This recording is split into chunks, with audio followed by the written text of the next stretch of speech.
All right, everybody. Welcome to another episode of the Freezin NFC North Podcast, episode 184. It is draft week, NFC North 2026 NFL draft previews, best player fits for each team, and obviously the calm before the storm, and lots of stuff can happen. And once again, you can find me at NFL Outdated on X, Twitter, on YouTube, on Instagram, and Freezin4 Pod on TikTok. And welcome again. Dre, where can everyone find you as we get started? Thanks for having me. You can hit me up on X, Twitter. It's at Skullman Sports. Very good. Very good. Definitely going to be some interesting talks on the Vikings coming up as well. And always glad to have you back as well, Miles. Where can everyone find you? Great to be back. Appreciate it, man. And you guys can find me on the Pack Weekly Pod on the Packers Talk Network YouTube channel every Monday night, 9:30 p.m., streaming live and having a good time talking Pack. We got a lot of fun excitement coming over the next few days, man. Even though we don't have our first round pick, I get it. I'm still very excited. Hey, obviously there's a lot to kind of ponder and consider, maybe the Packers trade into the first round. I probably doubt it, but obviously it's different now that it's not in Green Bay. Packers pretty much had to make their first pick in the first round last year. It would have been blasphemy to trade out of the first round, and they got a potential star for you in Matthew Golden. Now, obviously, got to continue to build on that. So we'll talk about that. But as we get started as well, seventh letter, where can everyone find you? Seventh letter 4 on Twitter X, same OG on Instagram and Facebook. Sup, fellas? There's a lot of things. Obviously, I have to bring it up. My Bears are the division champs, right? And so as we kind of get into the draft, there's a lot to kind of improve on all of our teams. I'm really wondering. The Lions are kind of an interesting team. I'm hearing, a lot of people kind of doubting, maybe the Lions run is over. Maybe they're just kind of back to mediocrity. We'll see. Obviously, who the fuck said that?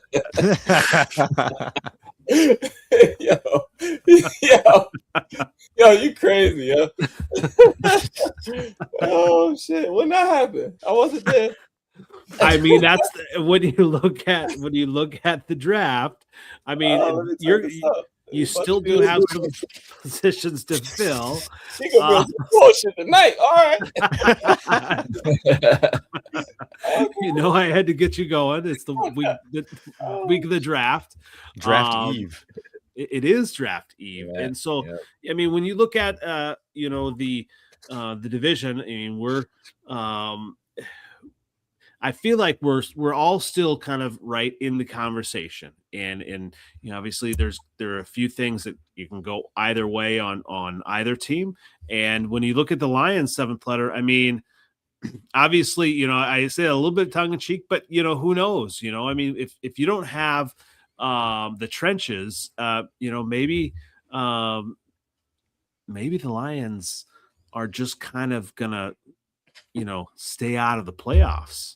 If you think that we ain't gonna address them trenches in this draft, you out of your cotton picking mind, brother.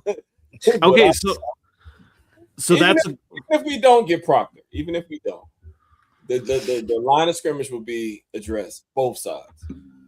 Oh, okay, so that's the question then. And I've been on a few different kind of mock drafts and one that was just like all teams, everyone was drafting, and I actually had made my pick for the Bears at 25, and I said, well, let's go Caden Proctor. And all the pundits on that podcast just ripped that to shreds and said they were not a fan of Caden Proctor.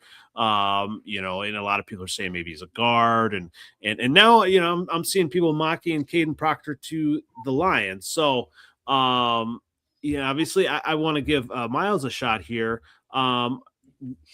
What are you seeing on Caden Proctor and some of these other tackles that maybe the Lions will go for at their pick? Well, the way I see it is I think these teams end up grading their board based on need or with bias of need, right? So they'll say best player available, right? But if you don't need a quarterback, best player available is a quarterback, you're not taking a quarterback. So that's kind of the way I look at it. Like, how are they going to be building their board for best player available? And where the Lions are picking, I just don't know how that's not going to be a tackle at some point, right? Like the interesting thing about this offensive tackle, or really the offensive line draft, is you don't have like a lot of blue chip guys. You know, there's not a lot of guys that you're just, man, he's got to go top 10 or top 15. Like, but there's some really good value, basically like 20 on down. And so, yeah, I would be real surprised if they didn't address that tackle position early, go get one of the better ones there in the mid-first round. And then, you know, D-line's kind of the same way. There's a lot of depth in the D-line class. So if you're not getting one in the first round, you probably are still going to get a really good one in the second or third round. So I think it works out really well for what the Lions need. And so the Packers too. Yeah, the only thing with Proctor is like, it's just like, is he a fit to be picked that high? When you pick a player that high, we especially at the way we use our offensive line. So he has a problem. Like when he's in a building, because I was listening to Saban talk about him, and when he's in a building, he's fine. But in the NFL, it's a much more autonomy. It's not a structure. Mm-hmm. And coming with his weight up and haven't been, controlling that, because that's the problem with him, his weight. I don't hear much troublemaking stuff about him, but my boy like the groceries, and if he could keep that under control as a professional, then he'll be all right. But if he doesn't have that, that self-control in college, I just don't see him as a true fit. Like, the talent is there, you know what I mean? But we like people to come in shape. We don't necessarily ever have those problems. Players come back like on the off season, very, very healthy, bodies change and everything, you know what I mean? And if he comes back fat, you know what I mean? He's no longer a dominant force on the edge. Now, if we move him to guard, while we figure out the tackle position, then that's fine. You know what I'm saying? That kind of size in there, put him on the left side next to Sewell, because I think we're moving Sewell over there. We'll have be dominant on the left side, and I'm all right with that. But I don't think he's a fit at tackle for us. So on ESPN, it says he's an excellent fit for man gap heavy run schemes. Now, I'm not smart enough to really know exactly what that means. Can anyone translate man gap heavy run schemes? Well, that's basically like what the old zone, like the Shanahan like zone, like, so you basically step into a gap and you take who's there. Mm-hmm. So that a lot of times can be a more simple scheme for guys. So then you're not having to think too much about who's coming from where and all of that. You just like, this is my area, I got my guy. And so that can be good. I mean, I don't know if that's like to say that he's not as intelligent of a football player or something. Sometimes it's just like what guys, what they've played in, right? I with a guy like that, and this is where like you don't really have those blue chip guys that you're really like 100%. This guy's just going to be a 10-year plug and play starter on the offensive line. A guy like that, there's a lot of talent there. But to your point, like if you don't have that discipline, you're also an injury risk, So how much is he going to be available? I think it also comes into play. So that's where, and again, you go back to it, like in the first round, you're making that pick. Is that who you want to pick there? Or would you rather go with somebody who's a little bit more stable, a little bit more surefire starter, contributor early on? And I think a lot of teams have different philosophies with that, but I don't know, man. I'm not going to sit here and sleep on the Lions, because I firmly believe that the way the Lions got better is because Dan Campbell instilled a winning culture. That's what made the Patriots good for so long. They're going to figure it out. They may not have the sexiest draft, but they're going to get good football players, man. Like it. I say that kind of begrudgingly, man. I want to be able to pick on the Lions, but they're not going anywhere. If they play within a system, they'll be fine. That's what it was. Like once we lost the ability to beat players in different ways, beat teams in different ways, then we just regular. You know what I'm saying? We got a bunch of really good players on our team. We can beat regular people like the Bears. You know what I'm saying? But like we have to play like a real team. You know, we if we can't beat you, like we can beat you with the pass, we can beat you with the run in 24. 25, like if Jahmyr Gibbs didn't break off a big run or Jamison Williams didn't break up something, break a 40-yard touchdown, we didn't score. So, we got to show up that line, and then we can probably compete. If we do have injuries on defense, we can outscore you. We couldn't do that this year. So hopefully we figure that out and, let's not make the same mistake again and think we got it covered with losing all pro players. You know what I'm saying? Losing Zeitler, losing Ragnow, and thinking we're okay. That was a big loss.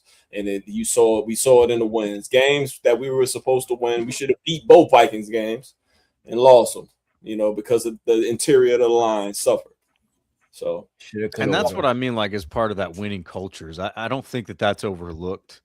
And, the other thing is I would look more like for who they're going to take, I would look more like, what's the attitude, what's going on between the ears, who's the guy, because the guys that y'all have taken in the past, those are more closer to like those blue chip guys, like the guys that are no nonsense coming in and they're just gonna be badass offensive linemen.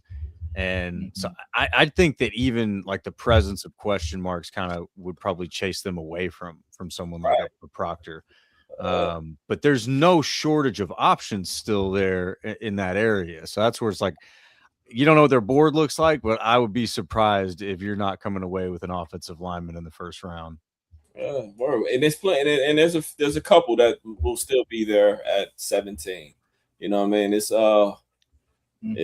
it's gonna be exciting. I really don't know who we're gonna go with. I know that in free agency we addressed a lot of the weaknesses. We went mostly in free agency, and trades that we made was offensive line and the secondary, and that's where we suffered the most. I'm sure that we'll have to address the linebacker position in our draft. You know what I'm saying? Because we lost what's his name? The crybaby white boy, what's his name with the long hair? Anzalone? What's his name? I never saw can white see boy him. cry so much. Like it's like, yo, Anzalone? You know what I'm saying? He talking crazy, like, yo, it wasn't that good for a while, and then then you got good. Proud of you, bro, but you're 31. Oh, you understand the game? What the fuck? What's interesting, obviously, yeah, there's some tackles. Utah has two tackles, Spencer Fano and Caleb Lomu. I'm hearing good things about actually both of them, but I always wonder, like, when you have a team like Alabama or whatever, that has the top tier talent, and you have multiple players, top tier talent on a line, wide receiver, whatever, or even a quarterback, and then you have all this plethora, I had to use that word, of offensive talent. How good is the quarterback if you have all first round wide receivers? How good is each one of the Utah tackles if they're both that good? I mean, so obviously then you find out in the NFL when they get on their own and they have to go against the whole defensive line, or all pro players, you have to go against them. So that'll be interesting. I don't know kind of what you're hearing about those two tackles either, Miles. I mean, I think that there's definitely a preference for Fano. I mean, he's on PFF, he's projected at 12 right now on their big board, and Lomu's down at 38. They're very similar though. 6'6", 308 for Fano, 6'6", 308 for Lomu. I mean, they're identical size listing here. Any one of them, I'll take a yeah, I mean, and Utah's produced some good O linemen, so that I wouldn't be mad about either one of them. They're both 21 years old. They're young. They're going to grow. I'm not going to claim to be an O-line expert, but a lot of times you can get guys that go from college to the NFL and actually get much better in the NFL than they were in college because of the coaching or the guys around them. Sometimes it's a very small margin between a guy being just average and then being like a great player. And that can just take getting a few smart people around you to make a few corrections, and then you're off to the races. So my guess, and this is where it's kind of fun for us to watch the draft, I don't think there's a huge difference between probably the guys like Fano all the way down through like a Jennings Dunker, like into maybe like the middle to the end of the second round. Yeah. Like, I think the value you're going to get from like mid first round to end of second round, I think is going to be very, very, very similar. And so that's why you've heard some teams trying to trade back. There's definitely a couple top tier players there in the top, but yeah, I think there's going to be a lot of movement, and that's a good thing. I don't think that's a bad thing that there's like a bad drop off. There's just a lot of value there. And when you watch these guys, there's not a huge difference. Like, they're athletes now, man. Like, they're all of these, one of them says he's undersized at 6'6", 308. Like, are you kidding me? How does that word enter the conversation for a human that big? So, you got even Caden Proctor, I believe they gave him the ball. They handed it off to him at Alabama. So that's trust. He's an athlete, Yeah. I did hear the Tices talk about Caden Proctor. They weren't necessarily fans. So it's interesting to hear all those things. But yeah, you're right. I mean, a lot of times you get someone in, it's a fit, and they just kind of learn and they get it. Now, it's hard to really, I think, have like a lock on the first round. But I think, are we all in agreement that the Detroit Lions are going to go offensive tackle or offensive lineman in there for the first round pick?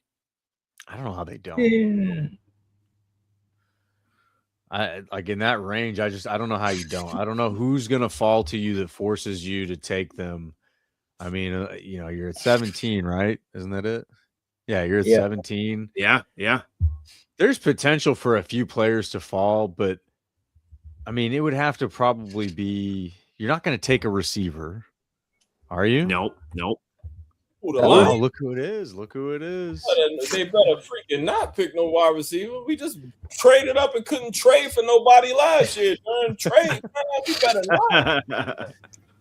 So the only other possession around. But there, I just don't know who's going to force you to take them. That's not an offensive lineman in that position. We got Greg Deutsch. We got the rookie boy from Detroit last year. Like, I'm good. I'm a Rob. All right. Raymond gone, but we replaced him with Deutsch, who I always liked. So I'm good at receiver. I need that line. I need to fix those trenches, both sides, and maybe one linebacker. Maybe grab a speedy cornerback, because I think all our cornerbacks are not fast enough. Like, I just don't. There's a lot of those in this draft. There's some speed in this draft. We can go get that. That's what I need. Give me some speed. Maybe a tight end, something like that, somewhere in the draft. Get one of those cheap ones. Maybe get Tucker Kraft somewhere, some type of aggressive, good catch after. Run after catch. A tight end that can block too. That's kind of tough. I need that. I don't care about all this sexy fast and marquee these names. It's never that. Brian Branch, right. I got him in the second round. Beast, love him. My favorite player on the team. Him and Amara. Well, speaking of loving, obviously welcome in Trev as well. Thanks for joining us, sir. Hey, thanks for having me, guys. Hope you're doing well. I don't know if you guys know this. There's this thing called the draft coming up.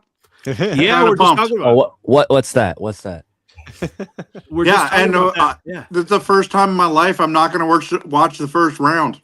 Yeah. Oh wow. Okay.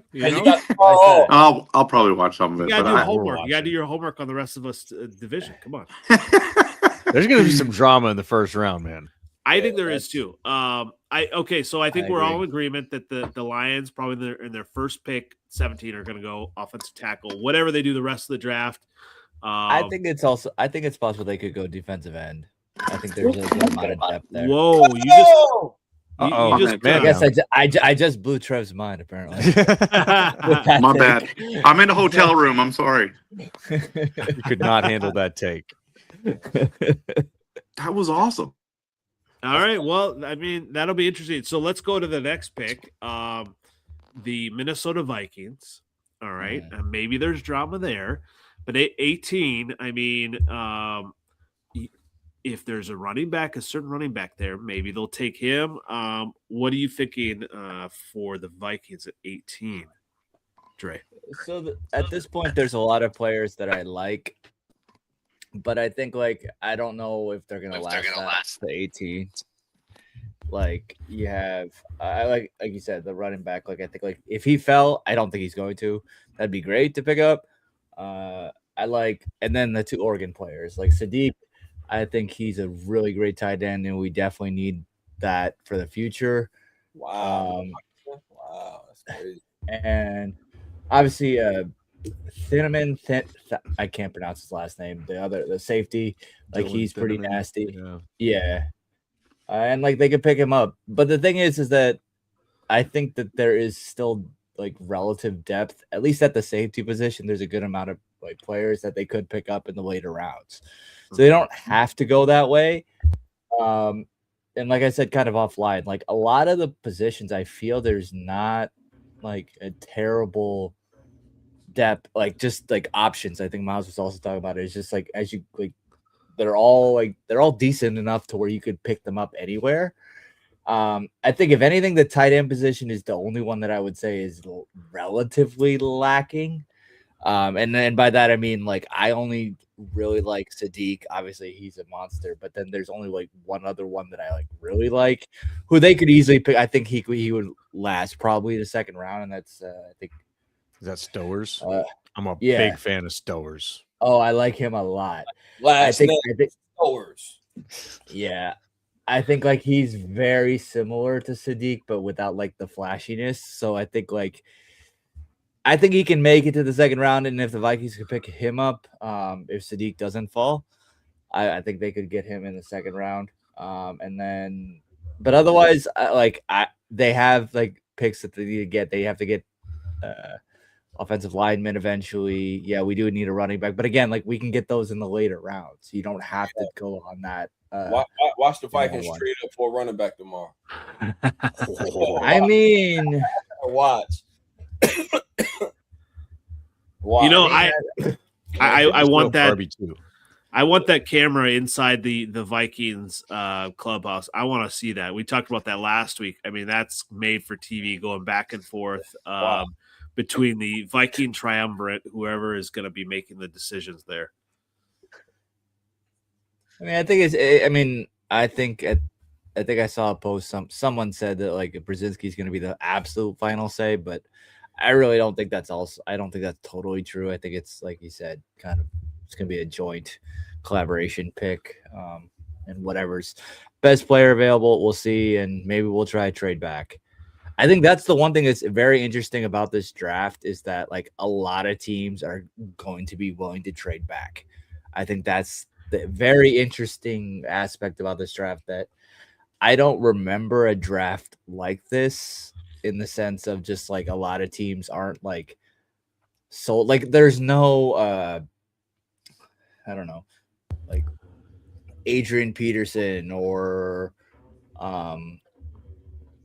like honestly last year, like Cam Ward, like these players aside from Mendoza, like everyone else is like they're good, they're all respect to them, but they're just kind of, we have depth, like Miles was saying, at like almost every position, that like you don't need to really reach for a player. I think that's going to be the problem. I think that's the problem, though. If everybody wants to trade back, like who's trading up, and are you really getting value for it? I mean, the Packers. Well, the Packers, because they have no picks. Well, the other thing that I've heard recently about this draft is that there's actually a very Like there's a lot of attention on next year's draft. Like a lot of the front offices and the scouts and everything are very excited about the 2027 class. So I wonder if you do start to see some trades happening that involve more next year's draft picks than this year's draft picks. That could be one way to look at it. Yeah. Interesting. That's a great yeah. What are there a lot of quarterbacks next year? I think there's a few. Yeah. Well, because the Oregon kid was gonna come out and then he went back, and then I think Arch Manning next year. There's a few. Then the Ole Miss guy, the Ole Miss quarterback too. You can think he's going to be a bust, but he's a Manning, dude. The draft season's going to go ape for sure. She's over that kid. For sure. Yeah. All right, let's move on. Let's move on to the Bears draft. And I'm going to give you exactly what's going to happen. This is exactly what's going to happen. All right. Hold up. You saw Trevor. He leaned in, man. He said, "All right, let's hear exactly what's going to happen. I'm getting my popcorn ready." All right. So the Bears. I know what you're taking at 25. You've been posting it all week. Do you know who I'm going to? I don't know if you know. I cannot believe Buffalo gave y'all a second round pick for him, yo. I love it. All right. I think with the 25th pick, this is going to happen. The Bears are going to go edge, and I think the Bears are going to go Zion Young out of Missouri. All right. Okay. Now, obviously, Mesidors or Falk is who has been taken already? Well, who knows? Obviously, a lot of people are saying Parker is an option, but I like Zion Young out of Missouri. All right, so they go edge, and number 57, as some of you may know, whoever gets selected gets a lifetime supply of Heinz ketchup. 57. So the Bears are going to go safety at number 57. This is going to happen. All right. And it's going to be AJ Halsey out of LSU. And his new nickname will be the Condiment, because he's going to cover everything. Oh boy. Oh, no. AJ the Condiment Halsey coming to Chicago. No. Let's go. I like that. No. That was creative. That might have been the greatest thing you said on this channel. Oh no. I like it. Hey, all right. So I think the Bears are going to go edge and safety. Those are the things that they need. And I think those are the players that Packer fan would say that because of how cheesy. Oh, right there. Use both second round picks and your number one to move up to get Jeremiah Love. Watch. Who, the Bears? Yes. Watch. No, they are not. No. Ben Johnson is gonna go offense. No way. Nope. Wow. This is a Dennis Allen draft. Mark my words. All right. Dennis Allen draft. All right. You'll see. Watch this. All right. Dennis Allen draft. And this is how it's going to fall. I mean, Miles, am I wrong here or am I right? Man, I mean, I agree that he'll be pounding the table for offense. Yes. Watch. I don't know, man. I'm interested. I mean, honestly, I'm not wild about the pass rushers you have available. Right. I think it's it's fair to think that they would target pass rushers. I don't know. They're at 25. You actually might have a shot at another DB. Don't you guys need another corner or safety? Safety, yes. Obviously the thoughts are Emmanuel McNeil-Warren. That would be a nice pick. I'm also hearing steal if you picked him, I think. What's that? Yeah, that would be a great pick if he ends up falling to 25. People are saying that Cade McDonald could be a solid pick there too, with the out of Ohio State, or even Peter Woods out of Clemson. So I think whether it's the defensive tackle, edge, I feel like it's a better fit at that 25. There are a few other safeties that the Bears could get, obviously at 57 or even 60. Because I even kind of like trading Stukes out of Arizona. I was just about to bring him up. I'm a big Stukes fan. Yep. So there are players if you kind of, and that's the thing. Obviously everyone's kind of like, well, why didn't are you disappointed you didn't trade with for Max Crosby? And no, because I didn't want to give up all these assets, and these are assets obviously that you want to continue to grow with and have a sustained success. Like Max Crosby, obviously he's coming off an injury. He's a solid player, but he's older, right? You want to have this window not just for next year. You want to sustain success, and I think if you have some of these players and continue to build that depth, I feel like Dennis Allen did a lot with less last year, and you have to give him some tools on defense to really put together, what he needs, the schemes that he needs, and just a little bit more speed as well. You'll find out who who Poles is listening to, but I guess I don't know that I would see them trading up for Love as much as I might see them overdrafting one of the next running backs. Okay. Yeah, no, everybody likes what's the name. I mean, Swift is good, but nobody really looks at him as long term at this point in his career. Yeah, for sure. You know what I mean? And I just think that because of what Love brings.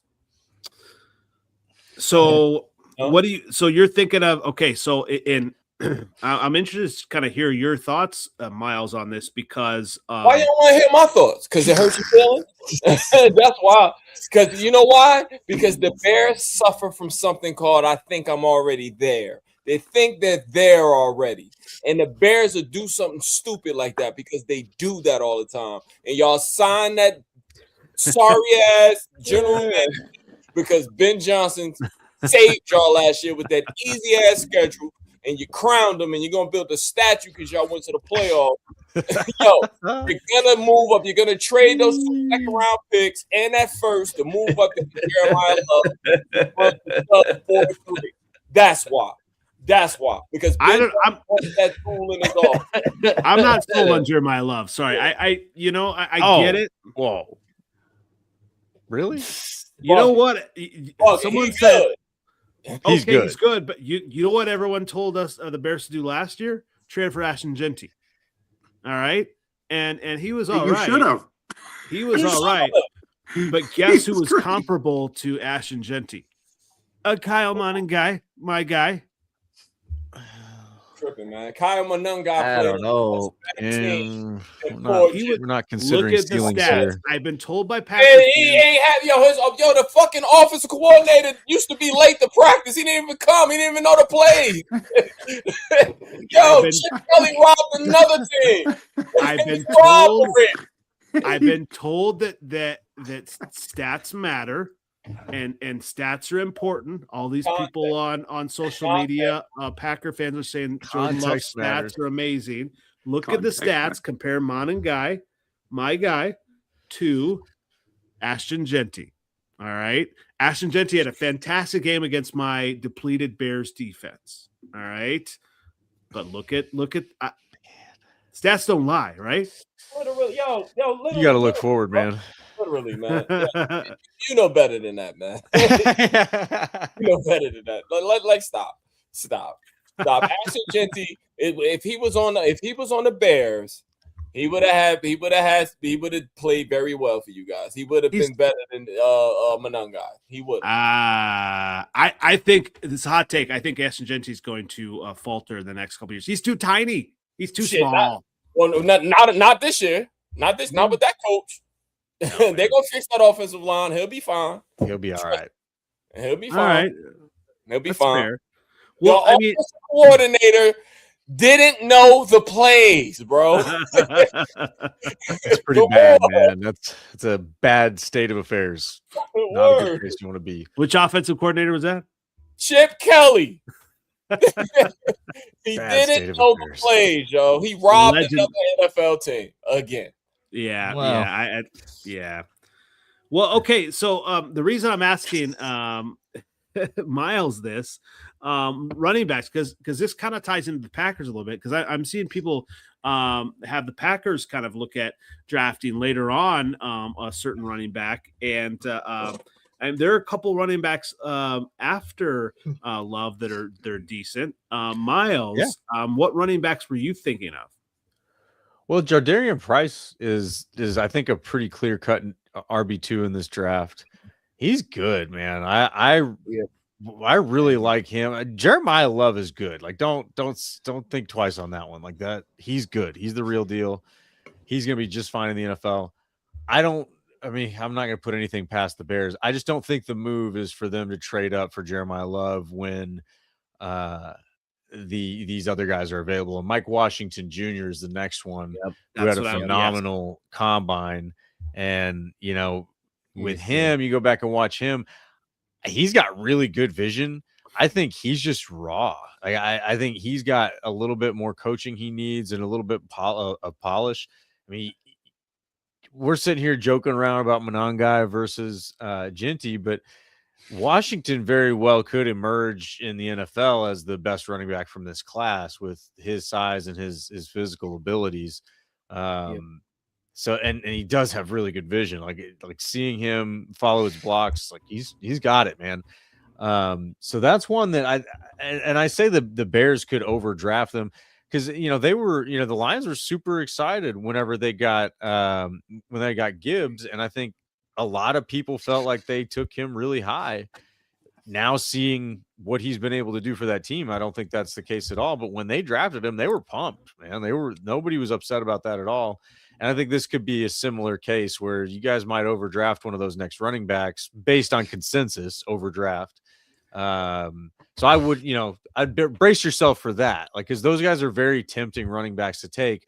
Do you want to take one of them at 25 or 57? I don't know. Like Mike Washington at 52 has been whispered a little bit. I even feel like, if the Packers took a running back first, I'd be a little disappointed.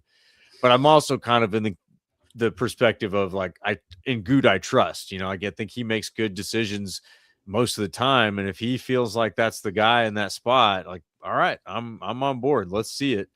But those are two really tempting running backs. And there's some other good running backs in this draft. You get one of the guys, there's two guys out of Penn State. One of those guys will probably be pretty good. And you can get them probably in day 3. So yeah, there will be options, but with the Bears specifically, I could see them going a little high on one of those running backs. I mean, that's fair from what you're saying. And so when he say it.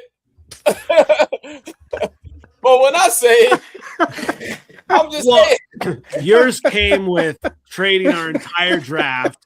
I don't think they're going to do that. We're not Mike Ditka to get Jeremiah Love. This is not Mike Ditka dressing in a dress to get, Ricky Williams. All right. And I know. I know you want to see the downfall of my division champs, Bears, but we will see that. We will. Ben Johnson wants that offense with some octane.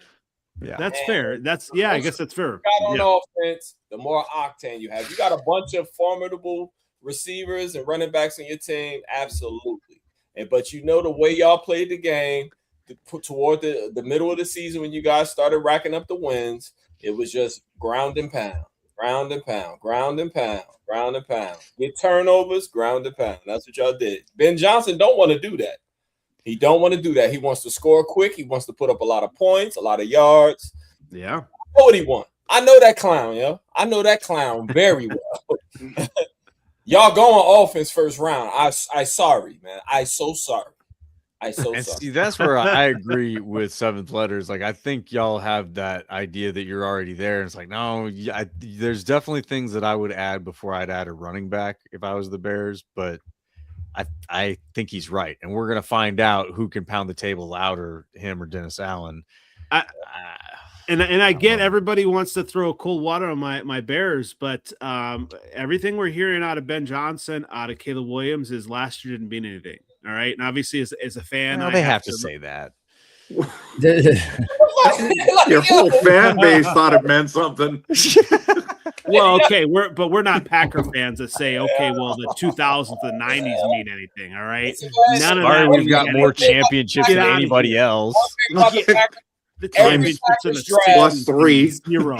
Every Packers draft and free agency been looking the same way my whole life, yo. They're all the same kind of wide receivers, the same kind of defensive players the Packers always pick. Tight ends, like, who is this guy? Who is this receiver? What is this name? This guy from the 4th round that's kicking my ass today. Like, the Packers drafted the same. Donald Driver, Greg Jennings. These normal, regular guys know how to play within the system. It's the same way.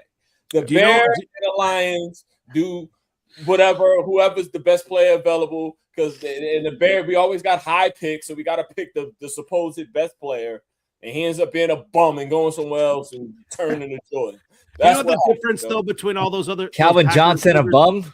No, well, Calvin Johnson wasn't a bum, but we picked 3 receivers before him. Yeah.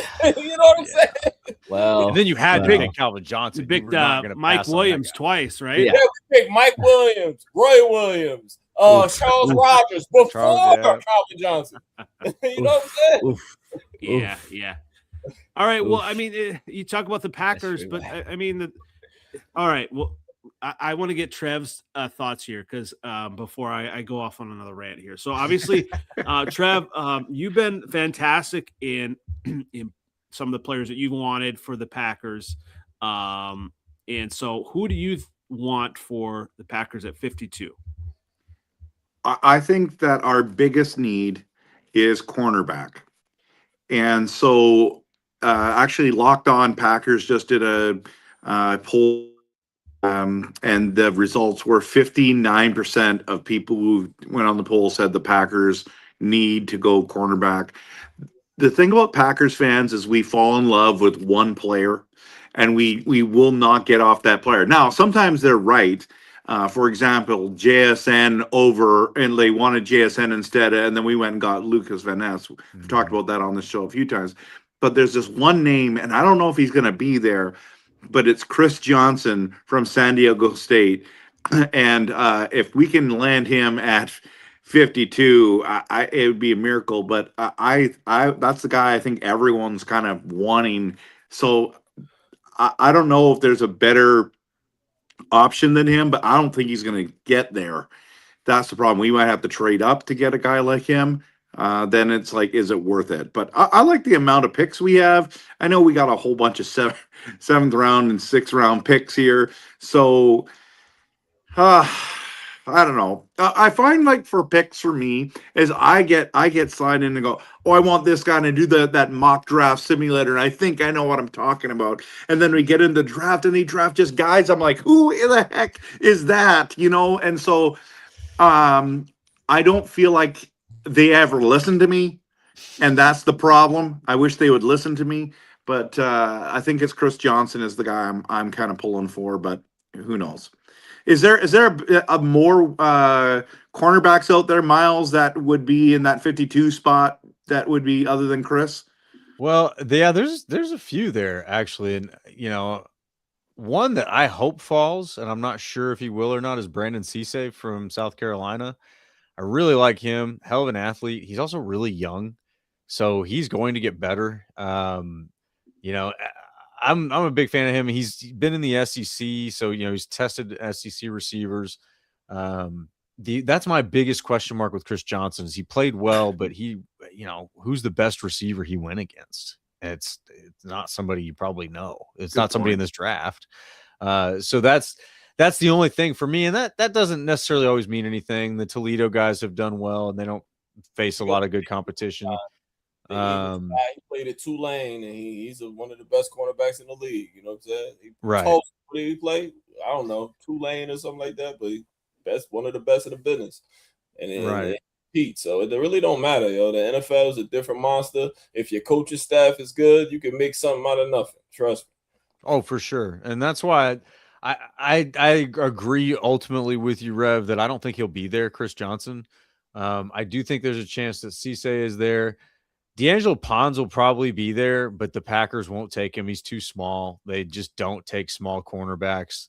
I also think that there's a chance that the kid from Tennessee falls with his injury, but I also think that the Packers probably will avoid him with the issues they've had with injuries. So Right. The others that I'd look at, and I know the kid from Ohio State has been kind of a popular one, Davison Igbinosun. I'm not a big fan. His 34-inch vertical really turns me off. That is a super pedestrian vertical in an age where like average is 38 to 40 inches. And that's indicative of explosion, and if you got to be able to out jump guys. So that one kind of turned me off. He's got good tape. So it's, I don't know how much that'll turn off the front office. So he's one that could definitely be a Packer. But I like Trayden Stukes. He's one that he spent a lot of time in the slot at Arizona, but I don't see anything that suggests that he couldn't play outside and become CB1. He's got good size. He's an excellent athlete, captain of the team. Seems like, kind of a lot of the things that the Packers look for. So I think there's several options there at DB, and I would be happy with several of them. There's a few of them there. Even Keontae Scott out of Miami, I think, would be a good one.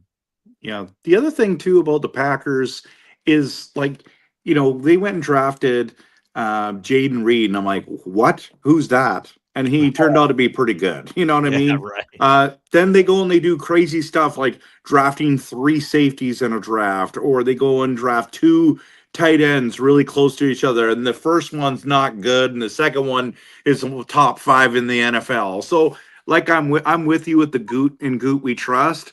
I also know that it's not a perfect science.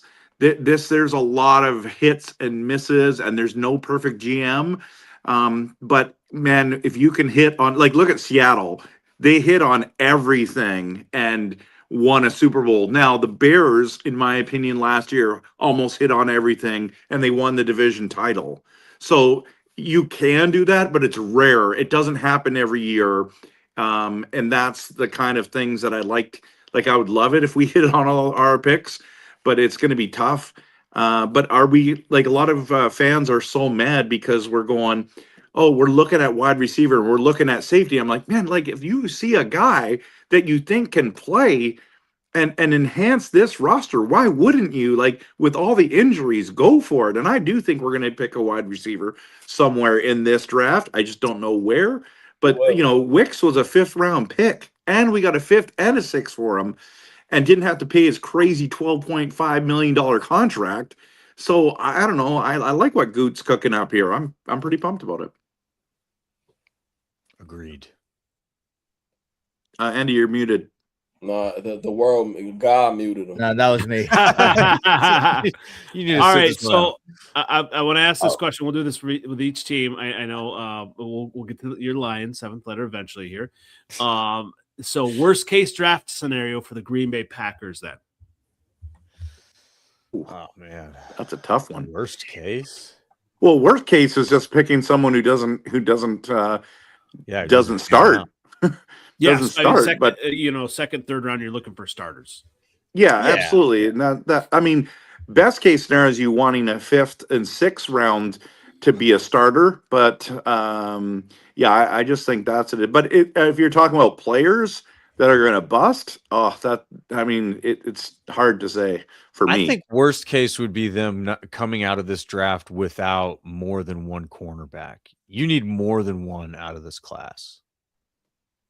That's Andy, you're going to say quarterback. We're going to draft a quarterback, right? That's what you're going to say? No, absolutely not. But if they kind of overreach on, maybe a cornerback or maybe an offensive lineman that doesn't fit well. I mean, there are a few holes, but I mean, obviously, it's going to be interesting to see how things shake out into the 2nd round. I mean, this kind of happened when I did the mock draft with everybody else. There was a run on tackles, and it's kind of it's like that in fantasy football. There's a run, and people maybe freak out, and so I think in previous drafts, I had a general manager that wasn't at the top of his craft like Ryan Poles is, 7th letter. But if you have these general managers who maybe aren't surrounded by people that know what they're doing, you can kind of be thrown off by that. If there's a run of tackles or if there's a run of, cornerbacks, and you just like, okay, we have to overdraft. We can't, if all these teams are wanting to trade back, but no one wants to trade up, and then you just like, okay, then you become the New England Patriots, and then everyone's laughing about them picking Strange in the first round, right? So like I think you don't want to overdraft, and I think a worst case scenario, I think maybe if the Packers picked a player that's kind of like because maybe you want a starter. Yeah, it's possible. They go off and get like a receiver with number 52, and maybe it's a guy that even you consider kind of like an overdraft. It's like, sheesh, man, what are we doing? I don't know. I think there's enough value in that range that there's a lot of guys that, sure, maybe they take a guy at 52 who's on the consensus board at like 70 or something. Yeah, like you can criticize that, but it's just like, yeah, but these guys also have way more information about the players than we do. So they may have a guy further up on their board for reasons we don't even have access to. So that's where I sort of look at it. I kind of go like, all right, in that range, are there players you'd be excited about getting? And there's a lot, from again, like that late first all the way down to the end of the second, even into the third. I was kind of just scrolling down, and like you get past even the top 100 players, there's still guys you're like, yeah, that guy could be really good. That guy could be a starter. That guy, so there's a lot of athleticism. There's a receiver out there that's floating around. I think some fans are starting to get a hold of him, Jeff Caldwell from Cincinnati, who's just a freak athlete. He's like 6'5", 215, 4.34. I mean, I think he's got a perfect 10 RAS score.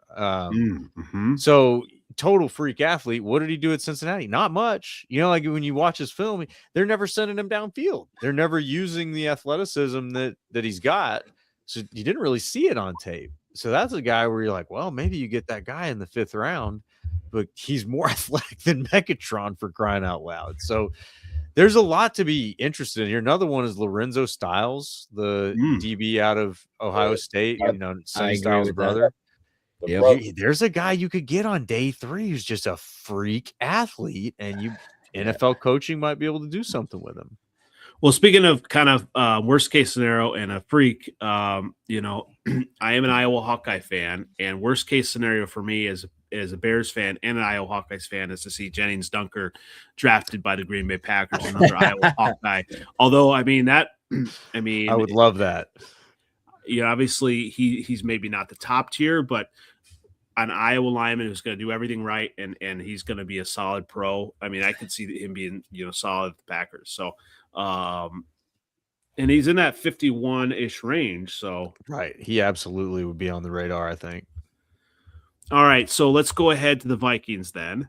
All right. Worst case scenario for the Minnesota Vikings. Dre.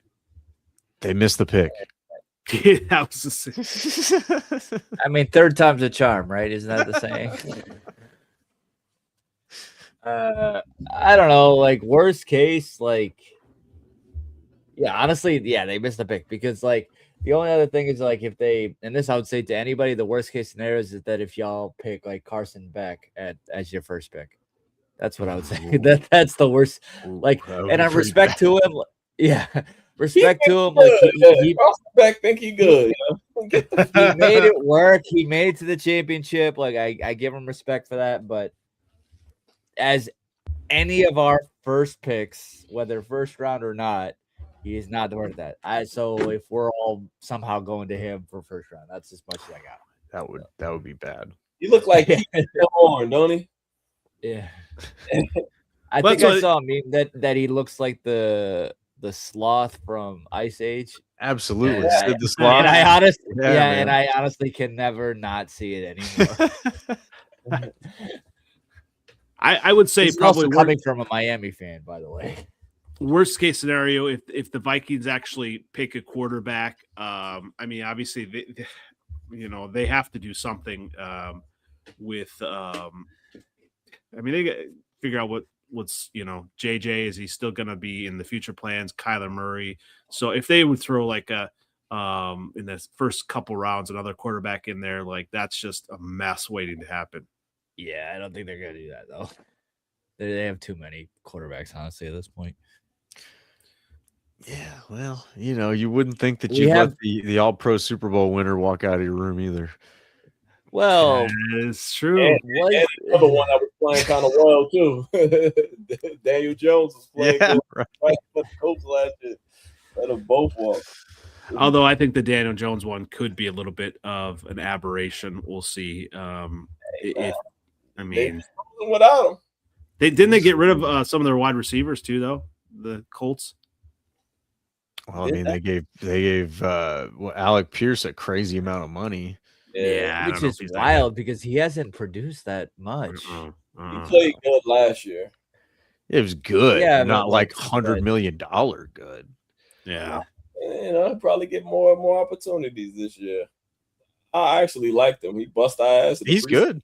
Yeah. I mean, don't get me wrong. Yeah, he's good too. I agree. He's just, is he worth that? $100 million, man. I don't know. That's an Indianapolis problem. I think the new owner likes him. Well, all matters. Speaking of good, let's go ahead. 7th letter. This is your opportunity here. Worst case draft scenario for the Detroit Lions, the 2026 NFL draft. If they pick any developmental players, I am over that shit. I don't want not for the next 5 years. No more developmental players. No more. He's tough. He's a CrossFit champion. I don't care what he's not draft people, yo. They just be draft. We're gonna develop him. He's 6'8", 340. He jumps. He played in British Columbia or whatever. Like, man, he's a bum. And we wasted the 3rd round pick on him, yo. He's a bum. Oh my God, yo. Don't get me started. No developmental players. We need to go back to picking Rodrigo in the 6th round. Somebody that can contribute. That's good. No more of this developmental stuff. No more. That's it. I don't want no more. Like Dunker is perfect for y'all. No more. If he's a developmental, I don't know who he is. If he's a developmental, no. I think Dunker's a plug and play guy. I think he's ready to go. He is. All right, he can come to Detroit. I don't want nobody. I don't want no more developmental people in my team. The only thing that does need to be developed is his hairstyle. Oh no, that's that's perfect part of for it, the man. Midwest. Absolutely perfect. Yeah. Yeah. All right. Well, speaking of perfect, let's go ahead and talk about the Chicago Bears. All right. Worst case draft scenario for the Bears. Ending the podcast now, right? Yeah. Worst case draft scenario. I think 7th letter laid it out already. Taking a bunch of picks and trading up and picking Jeremiah Love. That's like, no, thank you. Don't do that. You don't need to do that until he's good for y'all, and then he's gonna be Caleb Williams to you, just like that. I mean, that's possible. Hey, that's possible, but I don't want to give up a ton. Like, it's even crazy to me seeing the Giants taking him. I don't think they're going to. They got a real coach now, so I don't know. I think they learned from that losing Saquon. They might. Did they need another? And that's possible because Cam Scatterbo, the way he runs is pretty violent. He keep getting injured. But I think I saw them going with someone mocking them, going Jeremiah Love, and then going with Cardell Tate, the wide receiver. And I'm like, okay, well, didn't you just trade away Dexter Lawrence? But hey, I guess we don't need defense. It's crazy. Yeah, I'd be surprised if the Giants didn't go with one of those defensive players. They have to. I think so too. One of them's going to be available, whether it's Styles, Bain, Bailey. One of those guys is going to be available. If you don't go with one of those guys, you're just. They got to go D tackle. Yeah. There's not a D tackle available in top 5 that you could responsibly take. Even at 10, it's like, the top defensive tackle. Who is it? Yeah, unless they maybe trade back or something and get picks for next year or something like that. But do that. I mean, okay, so talk about my Bears. Probably worst case scenario, like trading up, just getting rid of all of your assets, or even I don't think we're going to go tight end. obviously, smart. I know you guys are saying possibly offense, but we have to go defense. So my worst case scenario is going offense, reaching on a running back. We need defense. We need someone to rush the passer. So I think we're going to be responsible. But Dennis Allen, Ben Johnson, please do not listen to Seventh Letter. All right. Well, obviously, lots to come, for tomorrow night and the weekend for the draft. So final thoughts on the draft and kind of how you're going to be watching it, Trev. I'm going to be on Matt Ramage's show, his draft show. So cool. I'm going to be watching it that way. That's kind of fun. I got invited to that. I don't know which day or time yet, but so I'll be watching it that way. I'm going to really tune in Friday, looking forward to seeing what we do and then researching who we got. So that's kind of how it's going to go. It's also my birthday tomorrow. So happy birthday. Thank you, everyone. So I don't think the family has too much planned for me, but I'm getting some Black Forest cake. That's what my plan is. And watching some NFL draft will be fun too.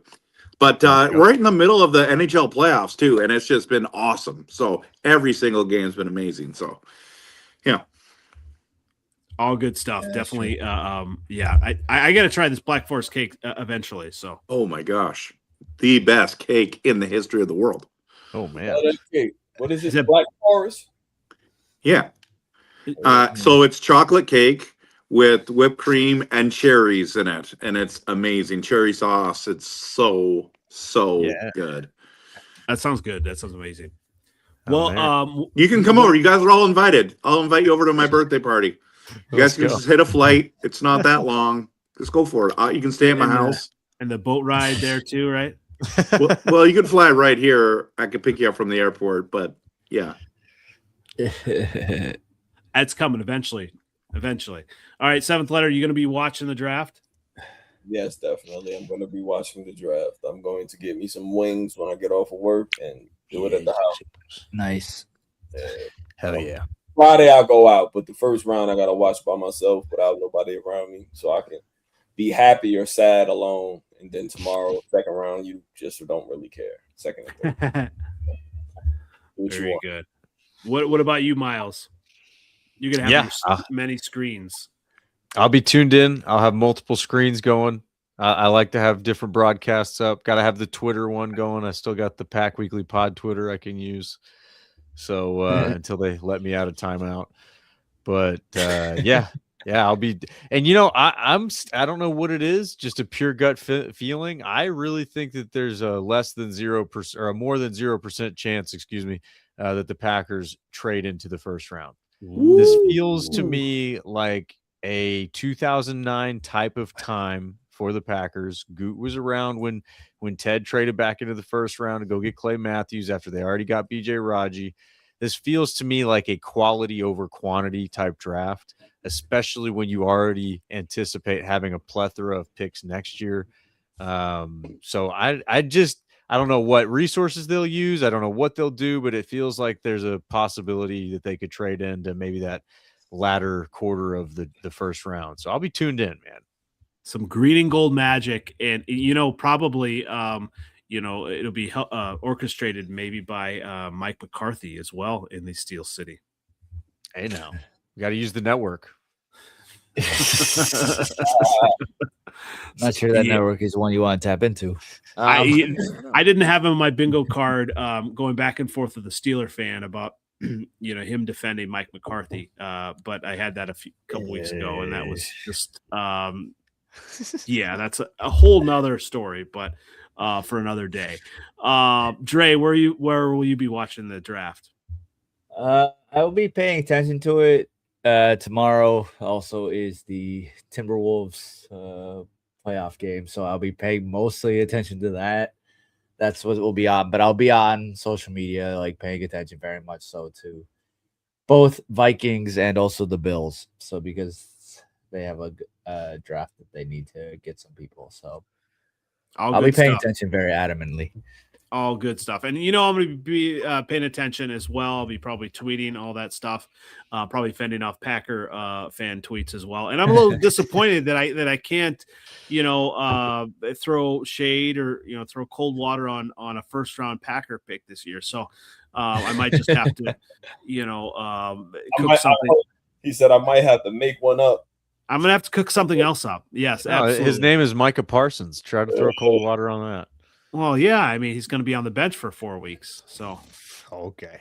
I've seen you already post that like 4 times. I tell you though, if I was a Packer fan, I would be worried a little bit about maybe Parsons when he comes back, maybe ramping up too fast and maybe kind of, you know, I did kind of say on the podcast last year that I didn't think he would last the whole season. So, you know, who knows? Obviously, I wouldn't wish that on anybody, but you know, Packer fans.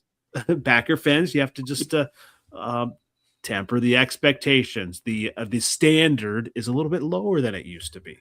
Hey, Christian Watson looked amazing coming off of his, and he's got the same team around him. I'm pumped. I think those last few weeks that Micah Parsons is sitting out are going to be a formality. He's going to be chomping at the bit to come out. All right.